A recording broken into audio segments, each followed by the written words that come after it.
दादी सावित्री देवी के इंतकाल को 3 दिन गुजर चुके थे। उनकी पुरानी राजस्थान वाली हवेली में अब उनके 3 नवासे निवासी खड़े थे। 28 साला मेरा, 25 साला राहल और 23 साला नशा। हवेली की मोटी दीवारें, लकड़ी के पुराने दरवाजे और मसालों की हल्की खुशबू अब भी दादी की मौजूदगी का एहसास दिला रही थीं। नशा की आंखों में आंसू थे। इतनी बड़ी हवेली और दादी यहाँ अकेली रहती थीं। मीरा ने संजीदगी से कहा, वकील ने कहा है कि हमें सब सामान देखकर जायदाद का फैसला करना होगा। सफाई के दौरान उन्हें एक पुरानी सरख रंग की डायरी मिली जिस पर लिखा था, सावित्री की खुफिया नुस्खा किताब 1942। पहले सफ़े पर तनबीह दर्ज थी। हर नुस्खे की एक कीमत होती है, कुछ भी मुफ्त नहीं मिलता।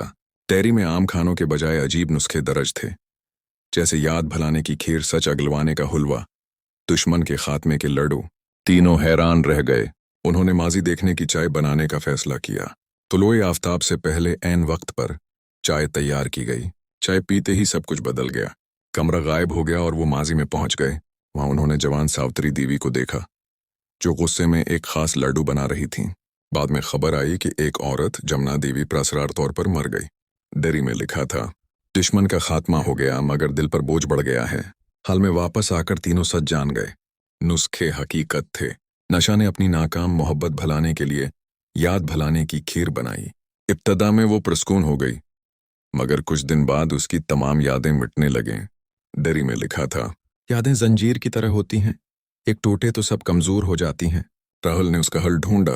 नशा को अपनी पुरानी मोहब्बत का सामना करवाया गया, जिससे आहिस्ता आहिस्ता उसकी यादें लौट आएं। आखिर में उन्होंने आखिरी नुस्खा पढ़ा, गुनाहों से निजात की रबड़ी। दादी ने यह नुस्खा खुद इस्तेमाल किया था।